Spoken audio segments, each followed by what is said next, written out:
عقائد کے اندر انبیاء علیہم الصلاۃ والسلام کے حوالے سے ہمارا سلسلہ چل رہا ہے۔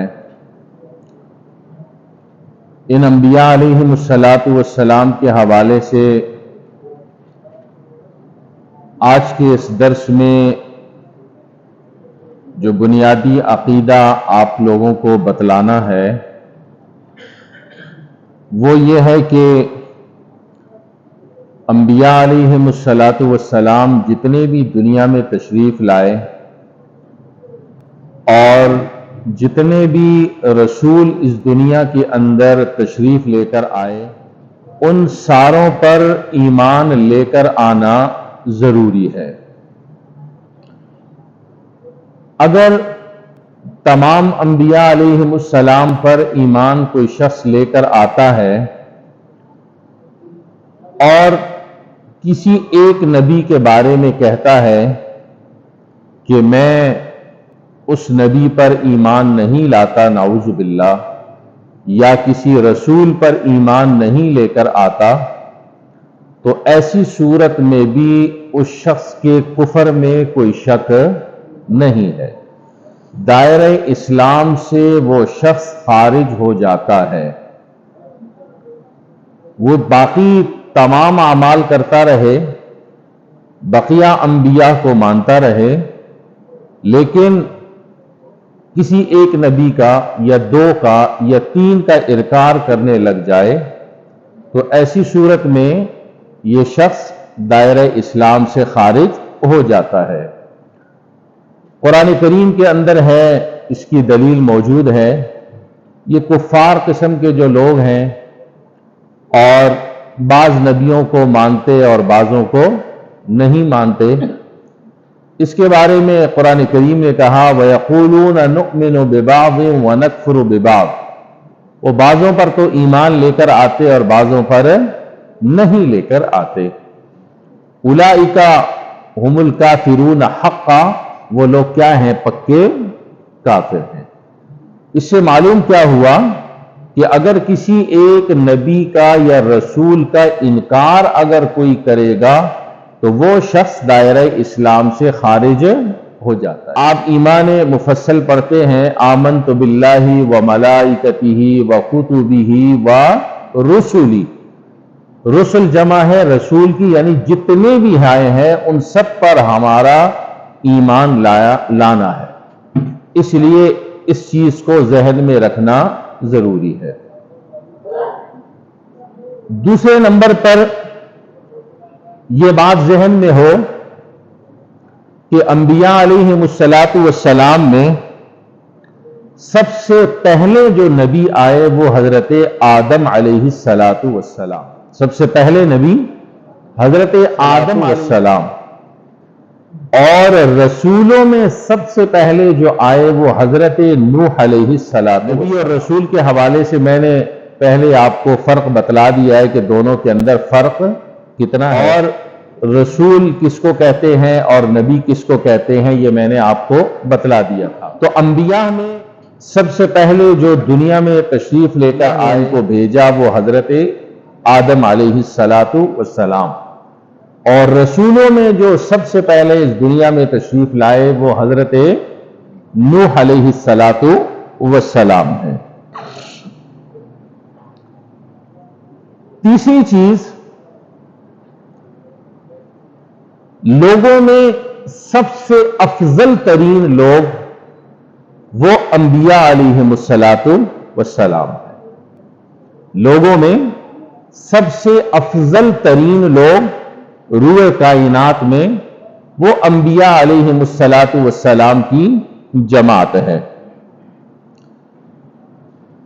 اور انبیاء میں جو افضل ہیں وہ رسول کہلاتے ہیں۔ ویسے تو ہمارے لیے سارے ہی انبیاء علیہم الصلاۃ والسلام مکرم ہیں، ہم ایمان لے کر آتے ہیں، ان کی عزت احترام کرتے ہیں، لیکن ان انبیاء میں بھی جو رسول ہیں وہ انبیاء کے مقابلے میں افضل ہے۔ رسول جتنے بھی ہیں وہ انبیاء کے مقابلے میں افضل ہے۔ پھر ان رسولوں میں بھی اولو العزم جو بہت ہمت والے، بڑے مضبوط، وہ 5 انبیاء علیہم السلام ہیں۔ ویسے تو اولو العزم سارے ہی انبیاء ہیں کہ وہ دنیا کے اندر آئے، اللہ کا دین لے کر آئے، اللہ کا پیغام لے کر آئے، تو سارے ہی ہمت والے تھے کہ ان کا مقابلہ ایسے ایسے لوگوں کے ساتھ تھا کہ وہ لوگ نہ سنتے تھے نہ مانتے تھے، بلکہ الٹا انبیاء کو پریشان اور تنگ کرتے تھے۔ اس لیے اس لحاظ سے دیکھا جائے تو سارے کے سارے انبیاء وہ اولو العزم یعنی ہمت والے تھے، لیکن عرف کے اعتبار سے 5 انبیاء علیہم السلام ایسے ہیں جو سب سے زیادہ ہمت والے شمار کیے جاتے ہیں۔ ان میں پہلے حضرت نوح علیہ السلام، یہ اولو العزم پیغمبروں میں سے گزرے ہیں، بہت ہمت والے گزرے ہیں۔ اور دوسرے ہیں حضرت ابراہیم علیہ السلام، یہ دوسرے نمبر پر ہے۔ تیسرے نمبر پر حضرت موسیٰ علیہ السلام، چوتھے نمبر پر حضرت عیسیٰ علیہ السلام، اور 5ویں نمبر پر میرے اور آپ کے آقا، کریم آقا امام الانبیاء حضرت محمد مصطفیٰ صلی اللہ علیہ وسلم، یہ 5ویں نمبر پر اولو العزم پیغمبر تھے اور آخری نبی تھے۔ تو رسول انبیاء سے افضل، پھر ان میں بھی 5 یہ انبیاء وہ اولو العزم یعنی بڑی ہی ہمت والے، بڑی ہی قربانی والے اور بہت زیادہ محنت اور مشقت کرنے والے۔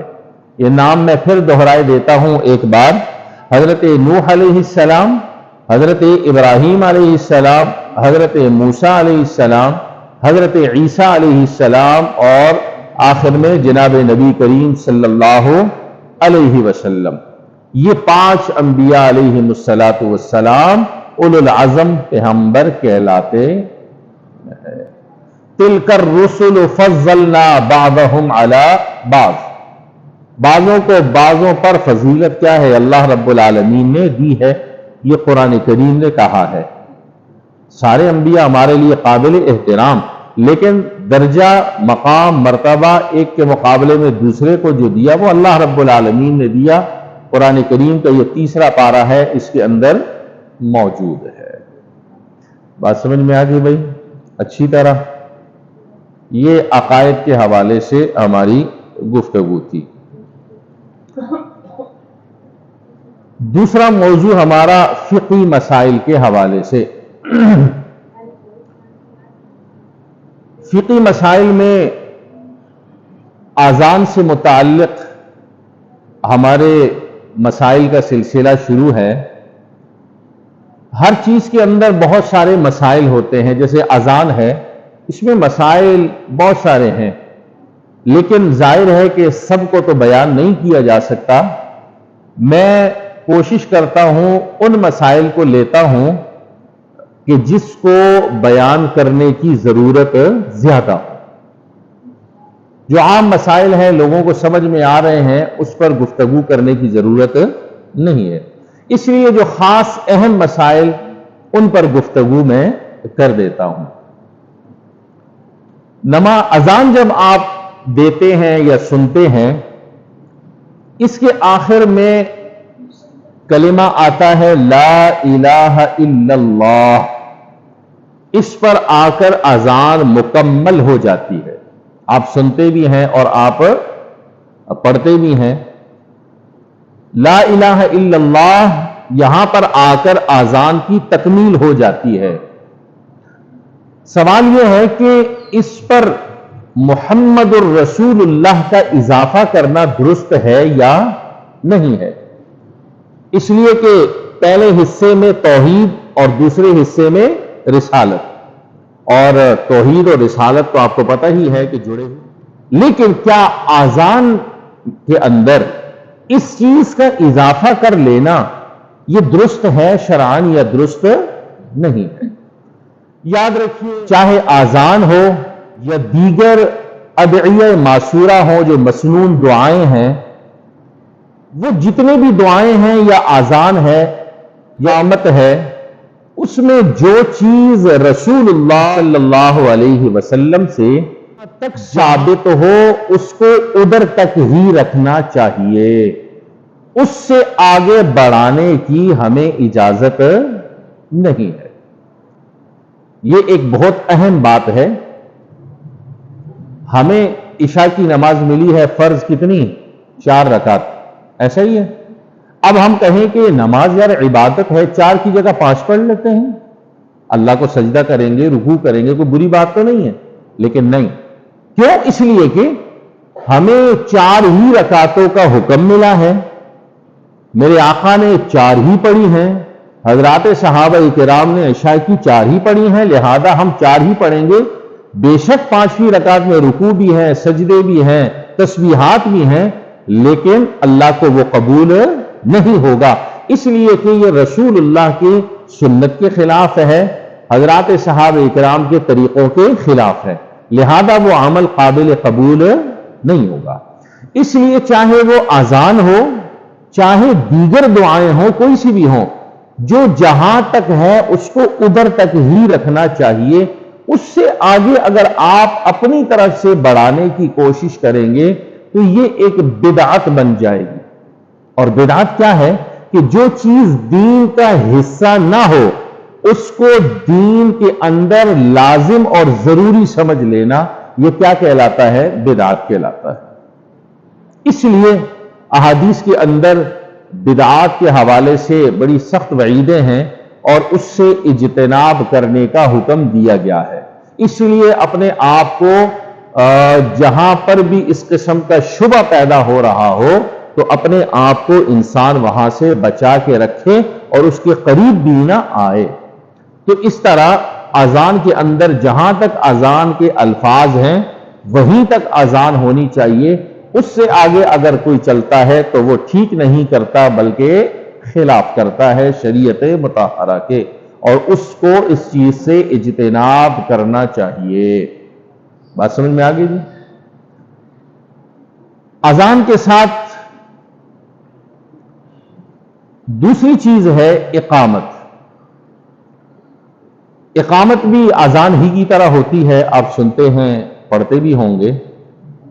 اس اقامت میں ایک مسئلہ لوگوں کے سامنے پیش آتا ہے، بعض لوگ پوچھتے بھی ہیں کہ اقامت جب ہوتی ہے تو بعض جگہوں میں لوگ ابتدا ہی میں صفوں میں کھڑے ہو جاتے ہیں، اور بعض جگہوں میں لوگ حی علی الصلاۃ، حی علی الفلاح، قد قامت الصلاۃ اس تک کا انتظار کرتے ہیں اور اپنی جگہ پر بیٹھے رہتے ہیں کہ جب تک قد قامت الصلاۃ یا حی علی الصلاۃ، حی علی الفلاح کے الفاظ نہیں ہوں گے تو وہ اپنی جگہ سے کھڑے نہیں ہوتے۔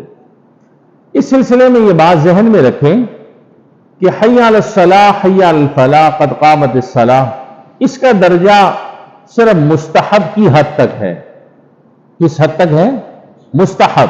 مستحب کے معنی آتے ہیں کہ کر لو تو ثواب ہے، نہ کرو تو گناہ نہیں ہے، لیکن یہ اس وقت کرنا چاہیے، اس وقت کرنا چاہیے کہ جب صفوں کے اندر سارے لوگ ترتیب سے بیٹھے ہوئے ہوں، سارے لوگ ترتیب سے بیٹھے ہوئے ہوں، اور جیسے ہی حی علی الصلاۃ، حی علی الفلاح یا قد قامت الصلاۃ کہا جائے تو لوگ اپنی جگہوں پہ کھڑے ہو جائیں۔